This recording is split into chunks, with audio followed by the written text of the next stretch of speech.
ख़वातीन व हज़रात, राज की बातें, ये वो मौजू है जिस पर अब आपसे कुछ हफ़्तों से ये बात हो रही है कि ज़िंदगी के वो मामलात जो मैंने आप ही से सीखे वो आप तक क्यों कर पहुँचा हूँ। आज की गुफ्तगू एक ऐसे मौजू पर है जिसमें एक बहुत बड़ी तब्दीली मेरे ज़हन में आई, और वो तब्दीली क्यों आई उसके बारे में ये राज की बात है। हम बहुत सालों से साइकाइट्री में प्रैक्टिस करते हैं बायो साइको सोशल मॉडल, यानी जिस वक्त भी हमारे पास कोई मरीज़ आता है साइकाइट्री में तो हम ये देखने की कोशिश करते हैं कि इसकी बायोलॉजी में, यानी इसकी जो हयातियात हैं, इसके अंदर की जो केमिस्ट्री है, उसमें उसकी ज़िंदगी में क्या तब्दीलियाँ आई हैं, और फिर ये तय करने की कोशिश करते हैं कि उसके साथ जो उसकी बायोलॉजी है उसमें जो चेंजेस हैं उसके साथ साथ उसकी नफ्सियात में क्या चेंजेस आई, और उसमें उस माहौल का कितना दखल है जो कि इस पर्टिकुलर शख्स की ज़िंदगी में तब्दीलियाँ लेकर आया है। तो इस मॉडल को, जहाँ बायोलॉजी, साइकोलॉजी और सोशल साइंसेस को हम मिला के किसी शख्स को स्टडी करने की कोशिश करते हैं, तो इसे हम कहते हैं biopsychosocial model of health care. हाल ही में दुनिया भर में भी ये तब्दीली आने लगी, और मैंने भी ये नोटिस करना शुरू किया कि इंसान सोशली सिर्फ दूसरे इंसानों से मुतासिर नहीं होता। अगर किसी शख्स के घर में कुछ वाक़यात चल रहे हैं, यकीनन वो उससे मुतासिर होता है सोशल लाइफ पर, लेकिन उस सोशल के वर्ड को बदलने की ज़रूरत है। तो आज की दुनिया में जिस मॉडल के ऊपर बात हो रही है वो है bio psycho ecological model of health care, यानी इकोलॉजी से मुराद है माहौल। ये तय होने लगा कि इंसान की बायोलॉजी और उसकी नफ्सियात बहुत ज़्यादा मुतासिर होती हैं उसके माहौल से, सिर्फ उसके सोशल इंटरेक्शन से नहीं, उसके जो मुआशरती रिश्ते हैं सिर्फ उनसे वो मुतासर नहीं होता, पर पूरा का पूरा माहौल उसे मुतासर करता है। यूँ समझ लीजिए कि हम ये कहते हैं कि माहौल के हवाले से हमें एक नया समझेंगे स्कोप मिल गया है स्टडी करने का, इंसानों की नफ्सियात को और उनके अंदर आने वाली तब्दीलियों को। और वो स्कोप क्या है?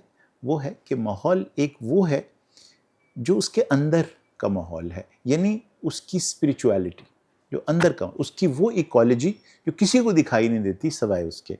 तो उस इकोलॉजी में जो तब्दीलियाँ आती हैं स्पिरिचुअली, उसके अंदर की दुनिया में, जब वो अंदर झांके और उसके अंदर बहुत कुछ बदल गया हो, ये बदल देता है उसकी नफ्सियात को, और ये बदल देता है उसकी केमिस्ट्री को। उसके जिस्म के मुख्तलिफ हिस्सों में आने वाली तब्दीलियाँ डिपेंडेंट हैं उस अंदरूनी माहौल, उस स्पिरिचुअल वर्ल्ड के साथ जो उसके अंदर की दुनिया है। आप ये समझ लीजिए कि वो इकोलॉजी जो उसकी अंदरूनी दुनिया की इकोलॉजी है। लेकिन इसके साथ साथ ही वो माहौल जो उसकी बाहर है, ये भी एक बहुत बड़ा रोल प्ले करता है। और वो जो बाहर माहौल है वो है चरिंद परिंद, दरख्त, आबो हवा।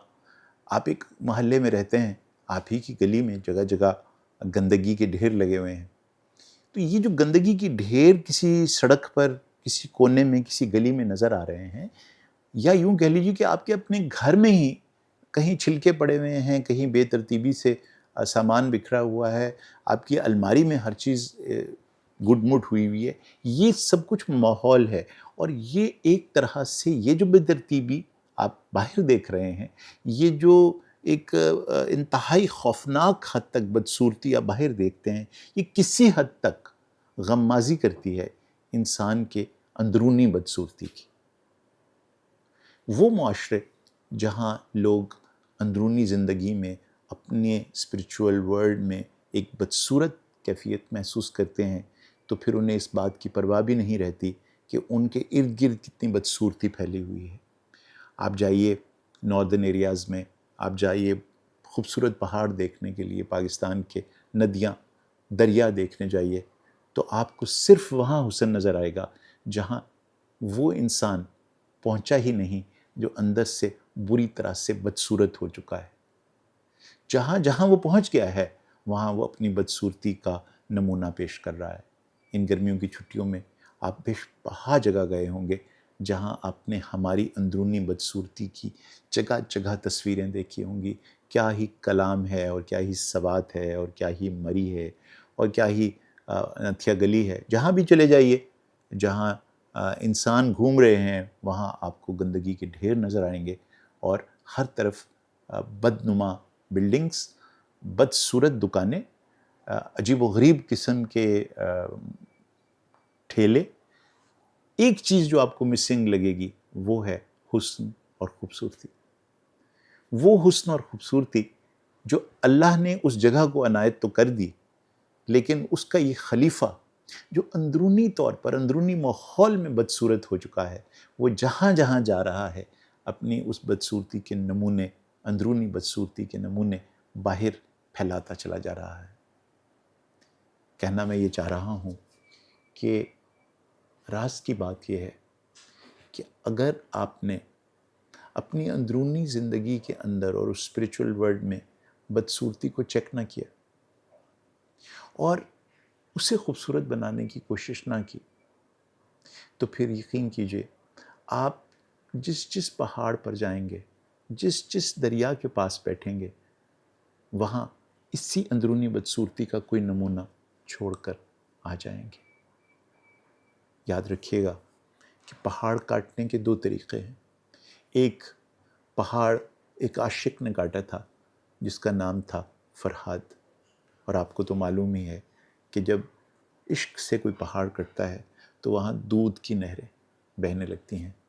اور ایک پہاڑ ہم نے کاٹے ہیں کہ جہاں جہاں گئے ہیں اپنی بدصورتی کے نشان وہاں چھوڑ آئے ہیں.